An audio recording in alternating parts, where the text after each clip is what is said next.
Today I'll be reviewing my hydro intake. If you want, you can enjoy the ride to the top of the property where the water intake is, or if you prefer, you can jump to the next chapter. Well, let's take a ride up there and take a look at the water intake.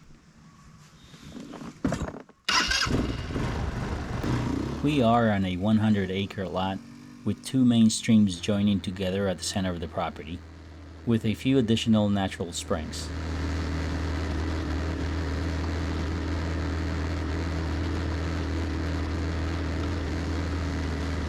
Right here, it heads towards the location where the sawmill will be located.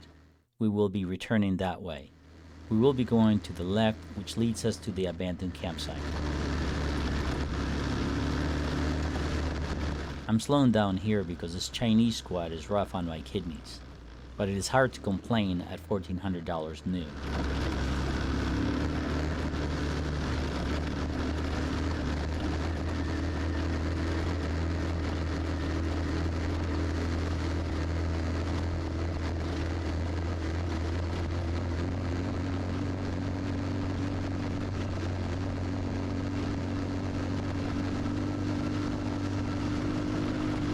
You'll notice how level this trail is all the way to the waterline intake, even though we will be climbing 150 feet.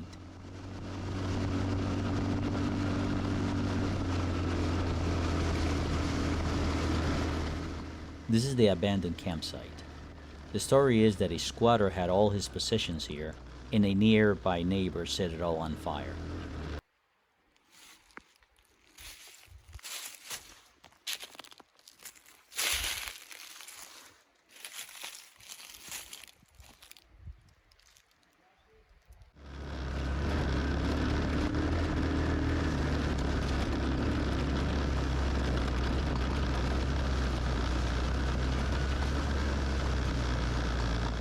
This is the first of 3 creek crossings on this trail.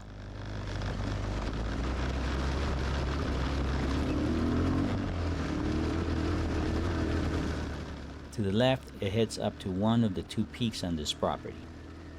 We'll be heading right towards the second creek crossing. We do have quite a few widowmakers, and I try to keep up with them, but trees are always falling.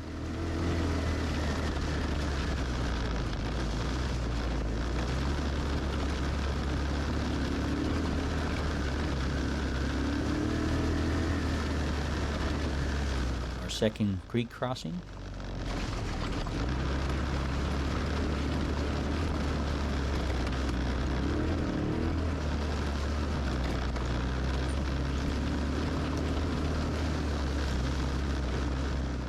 Third crossing.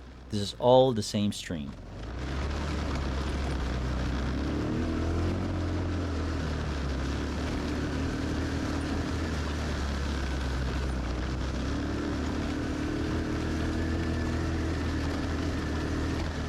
It is 100% wooded with mature trees, some over 80 years old.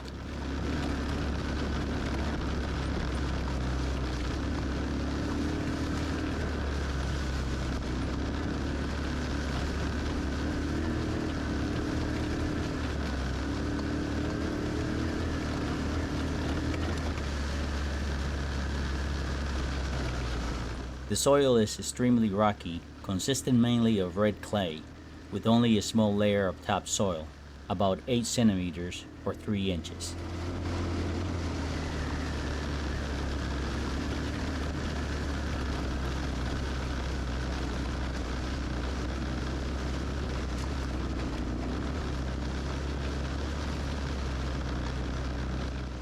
This trail is just over 3,000 feet long, almost 1 kilometer.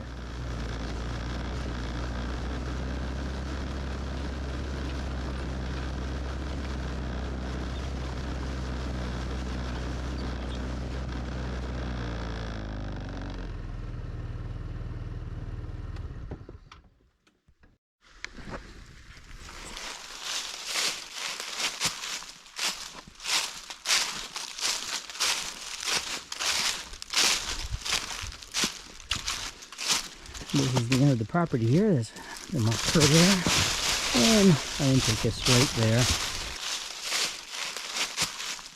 I made this illustration to better show my layout of my water intake. The first thing I did was to find the highest location of my water source. I went as close as possible to my property line. Then using rocks, sand, and gravel, I created a dam. And then I made a little barrier. And in front of that barrier, I put a metal mesh screen.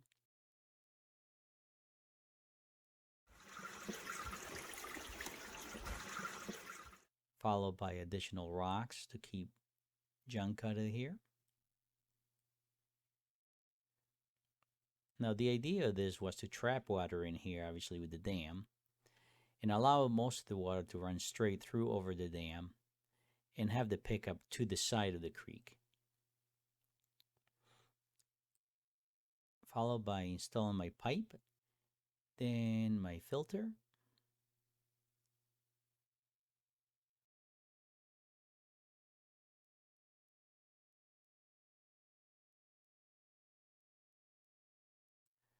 and I did put some plastic on top of that. And then I covered it all with rocks.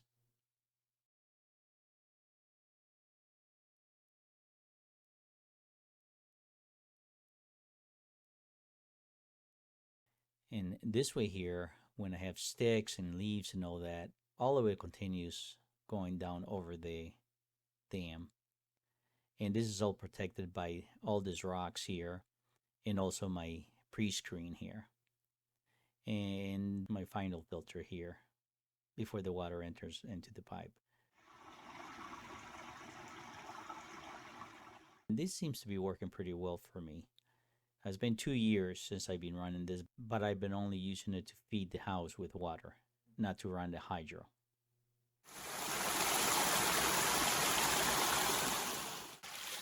I'm looking up here to winterize our intake here. So, and I'm dropping my tools. That's one of the pipes to work the valves since they're so stiff. And I got the plug and the wrench to be able to remove my screen and put the plug in place. I keep it covered in plastic to try to keep a lot of the garbage out of there.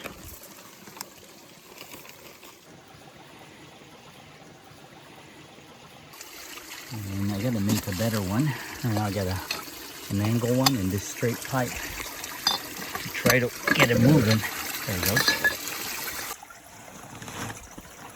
Like from the inside, so remove the whole thing, including the rubber coupling there.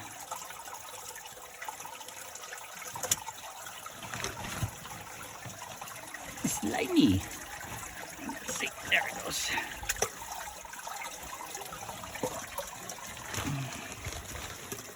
And we store that for the winter. And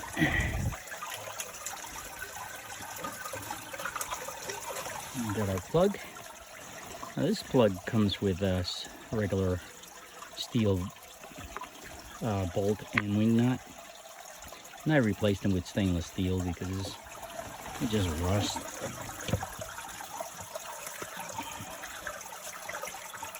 Right?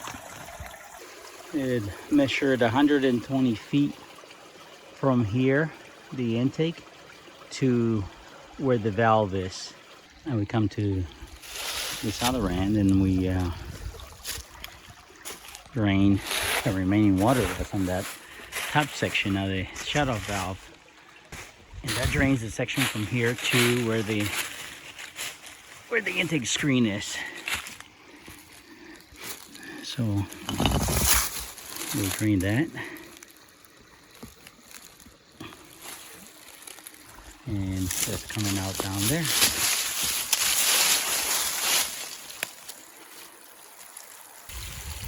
This drain here also serves as a, I guess a collector of heavier debris like sand and stuff that gets into the pipe. It is tied into the bottom of the 3-inch PVC pipe that's up there. So it'll catch that too, so that's the other reason for that. But obviously We definitely need that drain to get all the water out of there.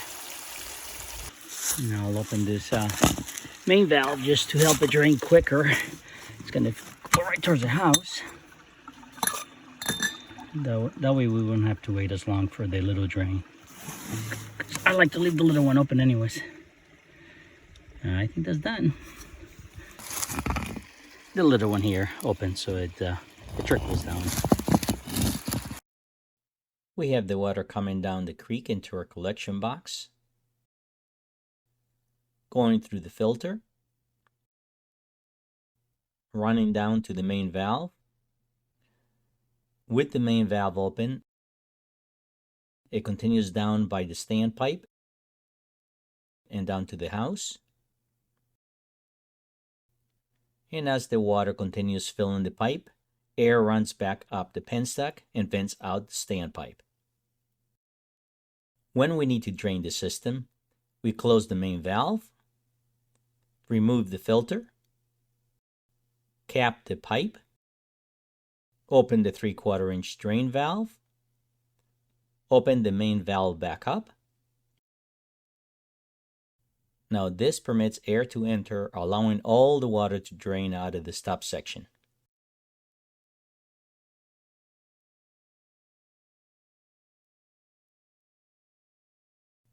Now with the valve at the house open, water will drain freely from the penstock, with air being able to enter through the standpipe. I would like to note that the drain valve, the main valve, and the standpipe are all optional. They are not required for this install. This just gives me more control over the penstock. Also, my artificial waterfall is located right here.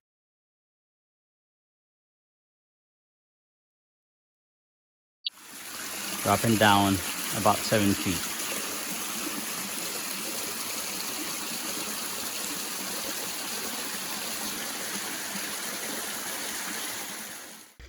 There are 50 feet from here to where it switches from the 3-inch PVC to 2-inch. So you can see right here the PVC pipe is exposed.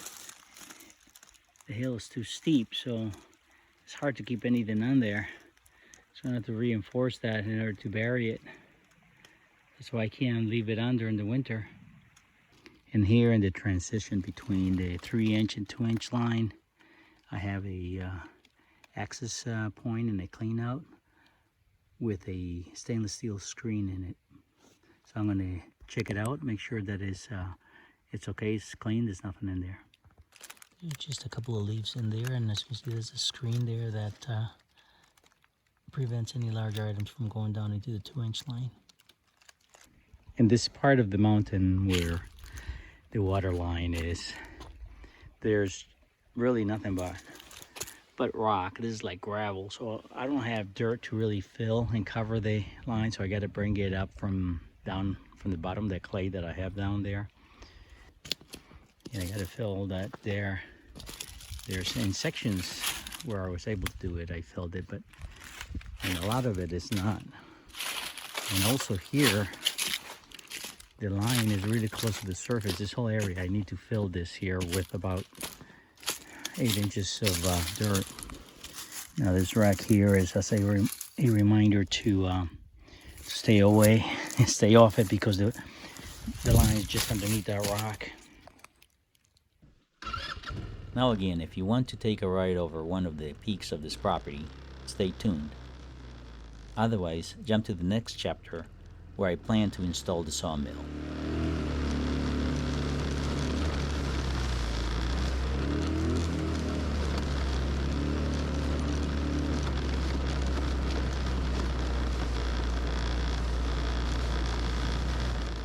Underneath all these leaves, there are thousands of rocks. This area is very bouncy.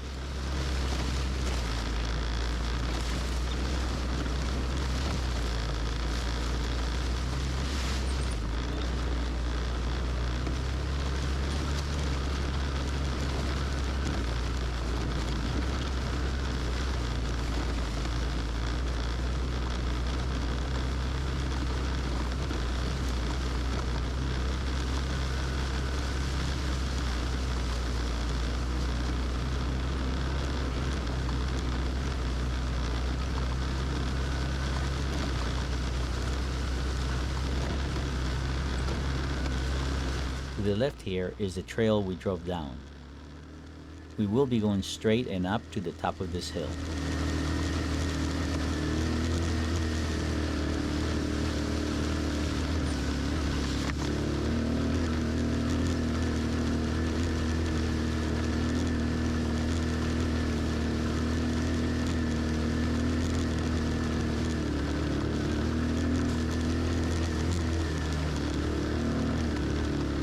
By going over the top here, we can skip 2 of the creek crossings.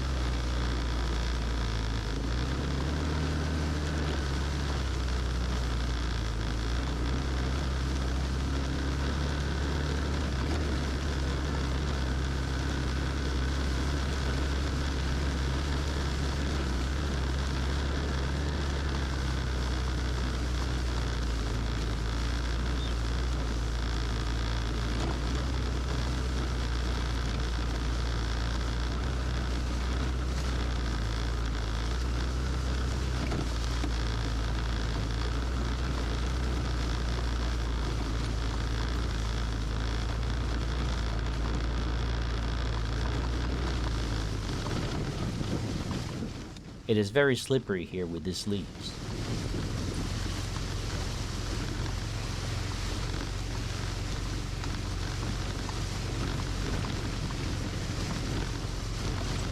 This is a lot steeper than it appears on the video.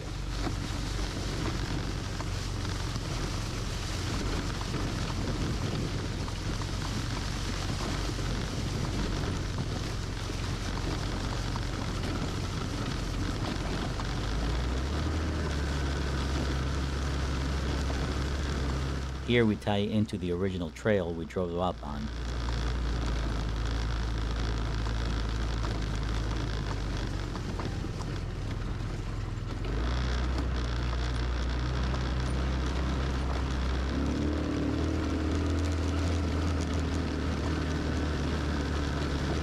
We are going to be making a left turn here and going to the waterline trail.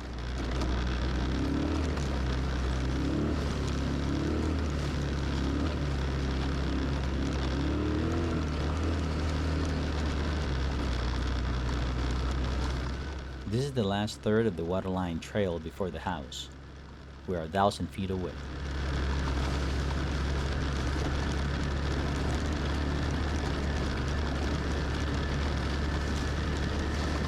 The water line through here is all covered.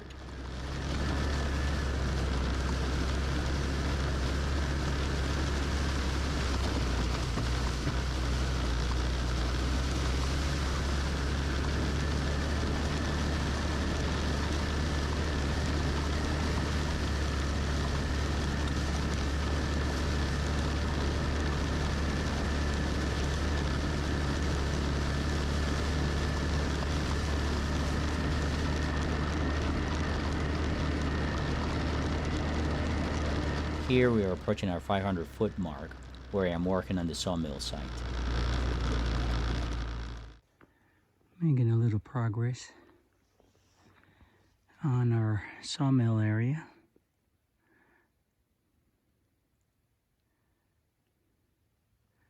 That's the marker for the water line that's going to be here. It's a 3/4 inch water spigot. And it's teed off right here to the main water line.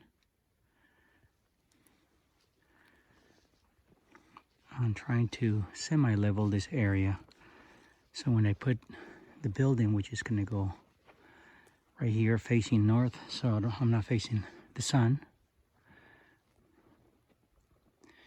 And I'm also digging this out because I need the dirt to finish filling in the water line.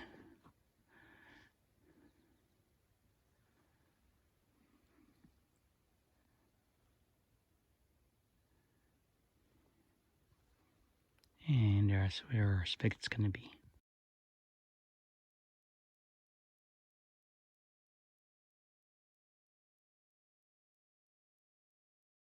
So this is the water line that I'm trying to fill here. It's covered, and I've been cleaning off the leaves and the rocks that keep falling in there. I can't get it off the side because there's nothing but rock here. So I didn't have enough dirt to properly fill it, so I have to trailer it up here. all the dirt. Still have to clean and remove the larger rocks that have fallen in. That's as far as I got last night.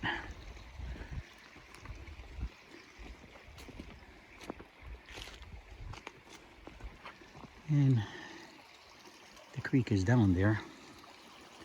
Very steep. No way you can climb that. Not without gripping onto that tree.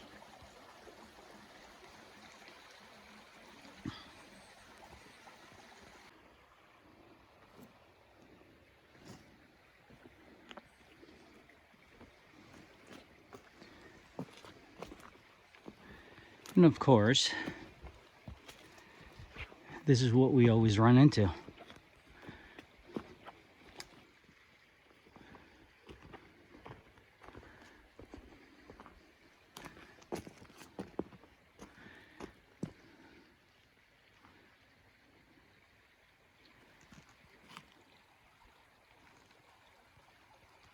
This is what I'm dealing with here. Almost done cleaning it, but all these rocks are just falling right into the hole here. The pipe is covered, but not 100%. I still have another, in some places, up to a foot of fill to put in there, but I can't use this stuff because it's nothing but rocks, and I don't want the pipe to get crushed when I run over it. Now we'll drive the last 500 feet to the house.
That's where the water intake is. Oh, you're not going